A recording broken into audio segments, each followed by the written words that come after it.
can trust me. Loki, I've studied almost every moment of your entire life. You've literally stabbed people in the back like 50 times. Why never do it again?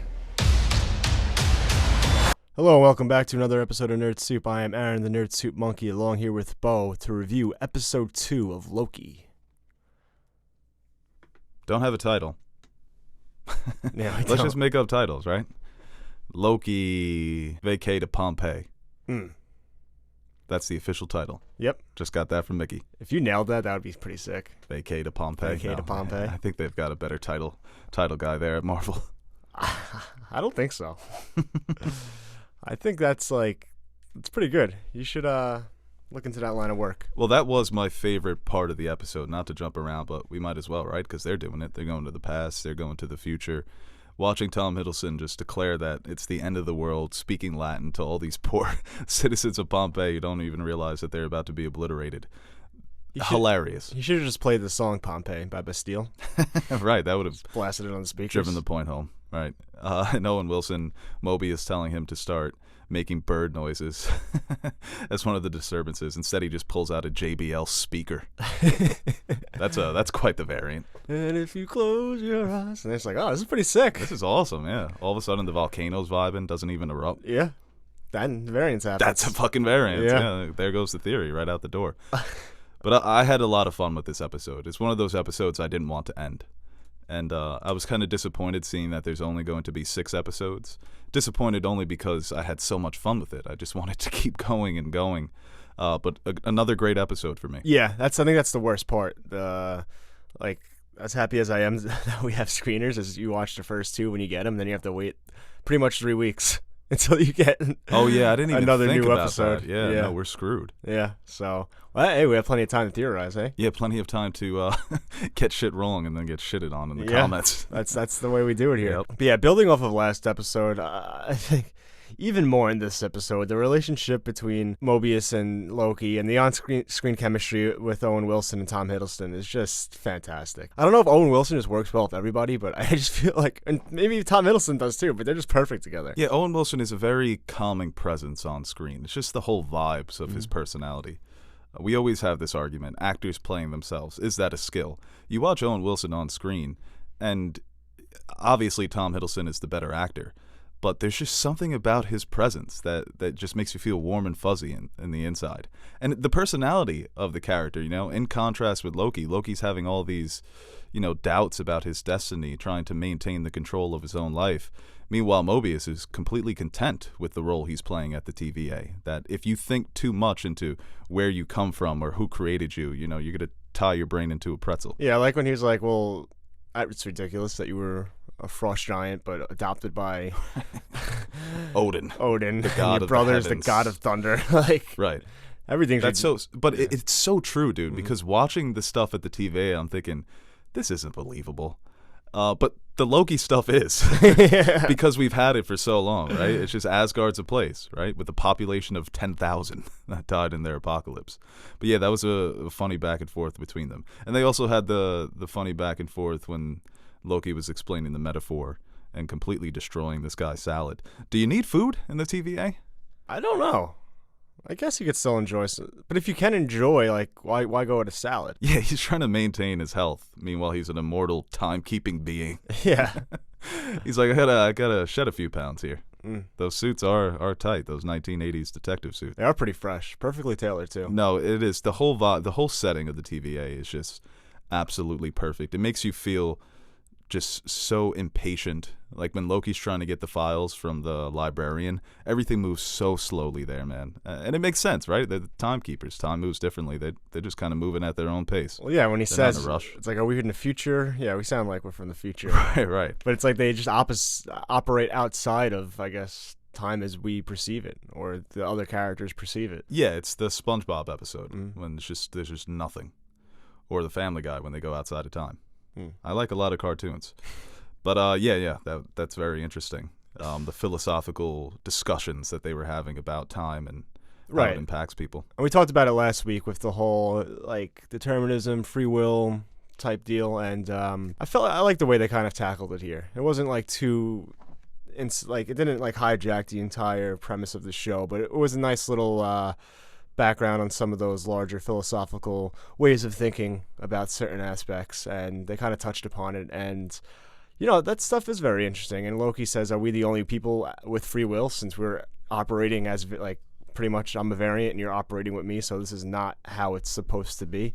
Right. Yeah, and when they got into all the different versions of Loki out there, pretty much the same person, but just different characteristics, different features, and we saw a little bit of that at the end. Yeah, Lady Loki. That was very interesting. An idea that does come from the comics, and something that I always think about. What if I just came out a girl, Lady Bo? Well, what are the That moral? actually sounds pretty dope. What are the moral guidelines when it comes to finding a female variant of yourself? 'Cause I feel like Loki's gonna try to bang himself. I feel like that's incestual. But Banging yourself? Well, people do masturbate. yeah, No, it could just be the ultimate form of masturbation. Damn, we're smart. yeah. I like where your mind's at. Oh, that was the first thing I thought of. If I found like a variant Aaron who's just an attractive woman, I'd be like, all right, well, we're the same person, so. Yeah, hopefully Variant Aaron's a baddie. Oh, come on. Any Yeah. doubt? It's you saw the horns, the helmet that she's Mhm. rocking, and that's the classic Loki helmet. So she was probably just tormenting those poor people at the church in episode 1, and so that's who they equate her with, the devil. So, and we talked about this before recording. It seems like she's a bit more violent than the traditional Loki. I know Loki in 2012 Avengers was kind of off the leash, a mad dog, but she seems like she's taking that even further. She takes prisoners, but that was the first time that she actually did that because she was trying to lure this variant Loki in. But she's brutal, man. Just stabbing people in the back, walking around in the hood, scary, anonymous, ominous. Yeah, it's interesting to Bars. think about. I wonder, like, even before this revelation, I was wondering if this is the Loki variant. Like, where is he in his like timeline? Right, where is she picking up from where we Yeah. know Loki? Right. And kind of how much experience does she have with the TVA in this new world and technology? Because obviously she does have a lot of knowledge of this technology and how to use it, because she's ahead of the game right now. Right. And She truly is the Loki 10 steps ahead of everybody. yeah, Yeah, I'm wondering if her story picks up right after Thor 1. And I wonder if they'll try to spin it where Loki always says that he's been slighted, but Thor says that those are imagined slights. And yeah, you can make that case that Loki was conflicted because of him being adopted by Odin and then being passed over for the throne. I don't know if that warrants you trying to take over another planet. Maybe this lady Loki was truly slighted in a way by her family that warrants what she's doing now, or at least in her own eyes. Maybe it's more justifiable from her perspective. We look at what Loki does and we can understand it. We can never justify it. What if Lady Loki is doing something that's justifiable here? A real slight by her family, and maybe this picks up right after Thor 1. But there are definitely other places where you could pick up on Loki's story and imagine that he would still go on this sort of rampage. But this does feel like a darker Loki, to me at least. right. And I think that'll be interesting to find out, like, what's different with her in terms of what we've seen from our Loki in our movies. Right. Now, do you think what she did at the end, I mean, the consequences of that, we're going to see it play out over 4 episodes, but Maybe that's almost fucking like 4 movies. yeah, that's almost like something that's how you end the show, right? Yeah. With the sacred timeline's destroyed, and then you go into Spider-Man or Doctor Strange, and, Feige had the comments that this is going to be the most impactful show, but there's a very chaotic ending there. Yeah, it seems like everything's all messed up now, so we got to see how they're going to try to put the pieces back together. And for an event like that to happen, I wonder what the first scene of next episode is going to be, Right. just to see like what's going on and what are the true ramifications of this event. Yeah, how is the TVA going to react to it? How is Loki going to react to it? How do they fix this problem? It's awesome. That's why I didn't want this show to end. It's been such a blast, and for that cliffhanger ending, it's just, I need episode 3. Definitely need it. But the beginning of the episode was great, when him behind the desk, reading his jet ski magazine, getting the tutorial from the woman in the TV, the projection. He's like, "Are you alive?" And tries to hit her. So that was great. And even when they go out in the field for the first time, Loki trying to... I thought he had him there for a minute. He had me. He had me. I was like, damn, Detective Loki. This is really impressive. But yeah, no, Mobius was able to thwart him at the very end there. I like- B-15 just is not buying that shit at all, though. No. She's on his ass. I like how he's like trusting in Loki for some reason. Like, Well, it's the classic cop, trusting in the criminal. even when he gives him the knives at the end. Right? B-15's like, nope. Nope. This man Loki thought he was back in the game. No, he's just there to be an advisor. He looks good in the jacket. Yeah, he does. The big variant on the back. Yeah. And that was also funny when they had the conversation about jet skis. It reminds Mobius of what he's fighting for. I forget how he described it, but it was pretty funny. That's his inspiration. And we talked about this on the last review. They're going to design the interior of the TVA. What time period they go to? The 1980s, right? So specific of all the different timelines they have access to. What is he fighting for? 1990s jet skis. Jet skis are pretty awesome. They are pretty cool. I'm very interested in the Timekeepers, though. I don't trust them. You know what? I really hope they are giant CGI lizards. I hope they don't just make them regular dudes. Like, they hype them up as these monsters. I want them to look like celestial beings that they are. And because the way they describe them, that they're unweaving the knots of time to determine the future, right? So it's not like they're writing it. They're just trying to figure it out. They're trying to map it for everybody else, right? Yeah, it's kind of just like trying to map out everybody's path. And it sounds like a shitty life to live, but hey, it's the life they chose. That is the definition of being burdened with glorious purpose. Yeah. This guy Loki thinks taking over New York City is glorious purpose. I mean, you got the timekeepers unweaving time knots and shit. But the back and forths in this episode have been so well written. Just the vibe of every scene, like when Mobius is talking to the judge, trying to get the okay. Just the way it's shot, the classical music, and like the interior decoration. It's just the tone of this show has been so tight. Well, it's a weird place, and it's shot like it is a strange foreign place. Right, weird and familiar. Because Yeah. you can obviously you know where those sets come from, but it is strange. There's Yes. something off. And like you said, those conversations throughout the episodes are some of the strongest parts, I think. And they all involve Owen Wilson, how he bounces off the judge, how he bounces off Loki, how he bounces off his coworkers. It really is, he really is just a standout so far at the show for me. Because we already know how great Loki is and how great Tom Hiddleston is at that, and how great Tom Hiddleston is at playing that character. But this is just a welcome surprise. And Well, he's a character with a strong moral center, and he's not fazed by all the Loki-ness. So even though he doesn't agree with a lot of the things that Loki will do, he's not so offended by it. He's not going to hate Loki for backstabbing him. He's anticipating it. He's a very smart character, and like I said, he's got the moral center where he knows what he's fighting for, whereas Loki has absolutely no clue. So that's why it makes them the perfect pair. And that's the thing. Tom Hiddleston has had such great chemistry with every character he's played off of in the MCU, and now he's getting the chance to lead, doing a great job of it, and he's got his perfect complementary player here with Mobius. do you find it odd that it's so Earth-centric, though? That's always going to be the MCU, right? It's just Yeah. always going to be Earth. They haven't gone to any other planets. Yeah. I mean, they touch on Ragnarok. Right, and that's the thing. With the variant Loki, they're very aware of the other planets in the cosmos. So I wonder if we get more of that moving forward. Will they go to Asgard at certain points or different planets within the realms? You know, it costs a lot less than filming an Asgard set. Filming in Oklahoma Yeah. or wherever they were at the end. Just a giant superstore, an abandoned superstore. Spruce it up with CGI. Right.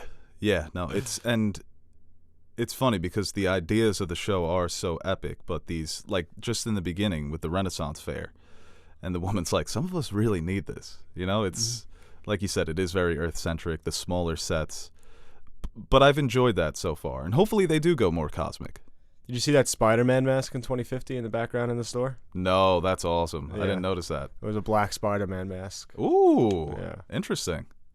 Well, the concept of, when apocalypse is imminent, you can do whatever you want because they're not going to create any branches. Everyone's going to be destroyed. That's a very neat idea from a philosophical standpoint. Right. You could do whatever you want, but if the outcome is still the same, then nothing really changes. Right.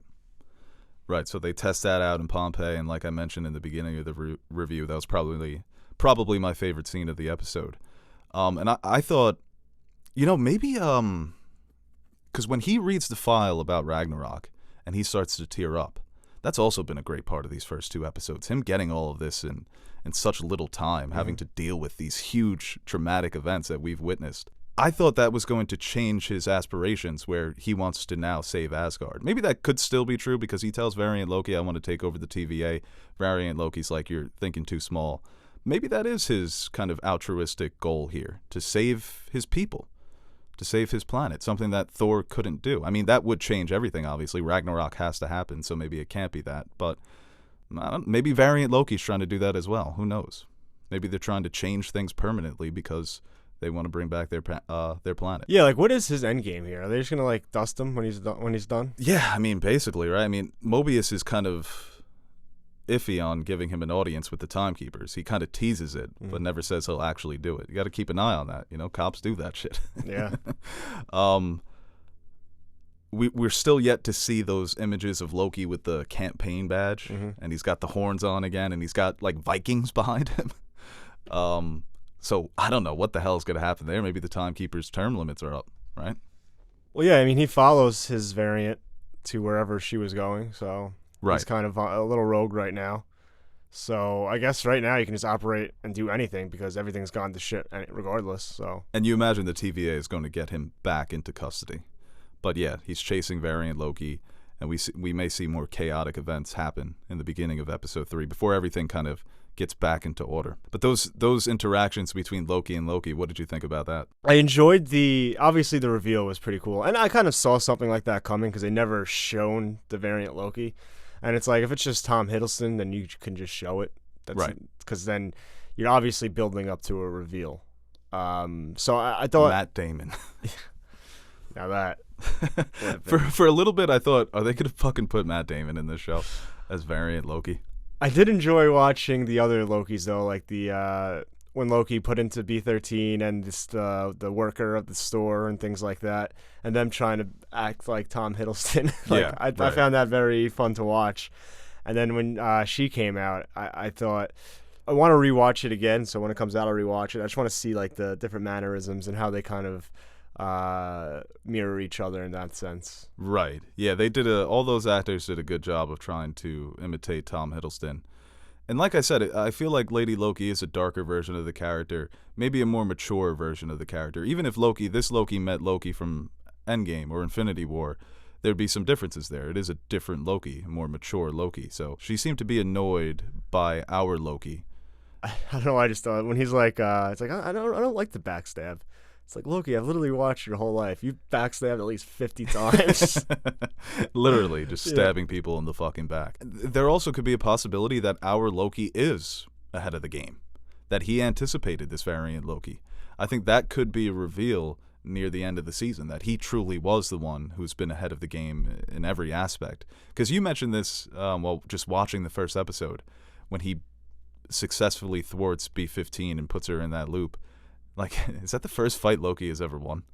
Because Loki, he talks a big game, but he's always losing. He never wins anything. You know, he's this mastermind, and his plans always fucking blow up in his face. So maybe this is the chance, him leading his own series, where, once again, it looks like he's on the ropes. That he is not 10 steps ahead, he's 10 steps behind, but maybe he's 20 steps ahead. I think that would be cool for the character to finally give him his win.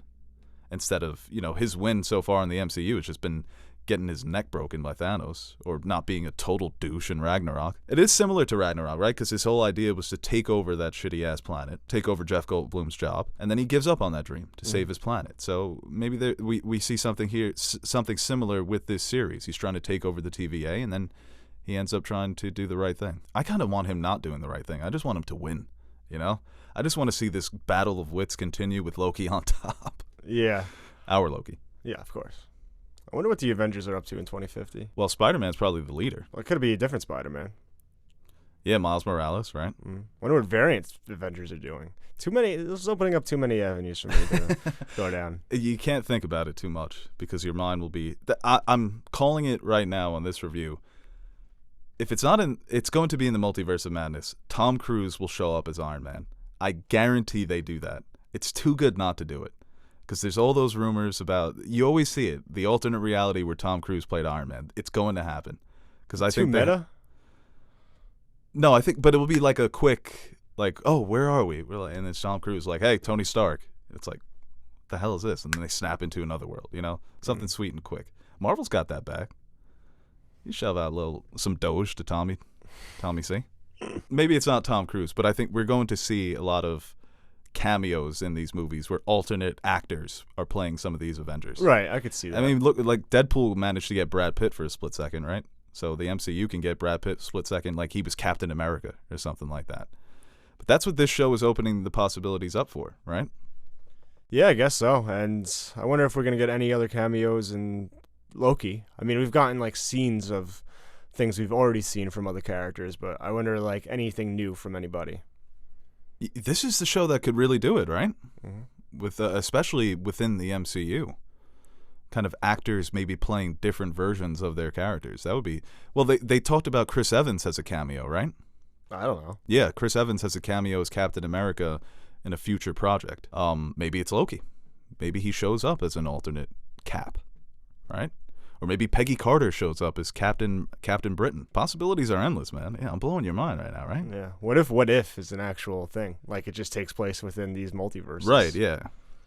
Well, the idea of the multiverse is weird with the sacred timeline because I think of it like one of those Twizzlers that you peel. Right. So if one of the Twizzlers comes out, yeah, that's the multiverse. Yes. But there are still alternate realities within the big Twizzler. But all the multiverses are intertwined into Right. a regular Twizzler. Right. That's the Twizzler metaphor. Yep. They're going to study that in physics classes hundreds of years from now. Nerd Soup Monkey. Just solve the multiverse. Well, I think it does suck that we have to wait now 2.5 weeks for episode 3, but my mind's going to be racing thinking about it until that point, and we'll follow along as it drops weekly. And, man, like I said before, first scene of episode 3. Can't wait. Yeah. Well, it's going to be fun to rewatch these episodes. Yeah, definitely. Just to watch with everybody, see how the internet responds, and I can't wait for episode 3, man. This really could be the best Marvel show. We say that with every Marvel show that comes out when the first couple of episodes are good. Like, yo, this could be the Marvel show or the Disney Plus show. It's literally the first one, WandaVision. Yeah, that is true. It was by default the best. Yeah. One of one. Damn, we were making some good points in that video. Hey guys, Aaron and Nerd Soup Monkey here. Before we end this video, I want to give a quick shout out to our Patreon supporters. What can I say about you guys that I haven't already said about myself? You are the most important part of the channel and the main reason we keep going strong.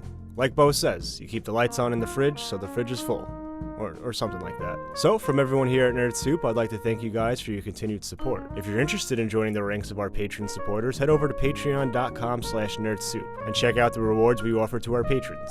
We recently dropped some new stickers for you guys to check out, or you could choose a tier that will allow you to select a movie, show, or video game for us to review. We've got a full slate of fan-suggested reviews coming your way, and we're really excited about the chance to review some of those movies and shows. We've also got t-shirts, mugs, behind-the-scenes videos showing how we bring our videos to life. And once again, thank you to all our Patreon pledgers who have been supporting us throughout the years. Without you, we wouldn't be able to convert all your pledges into cryptocurrency, so thank you from my future self for making us rich.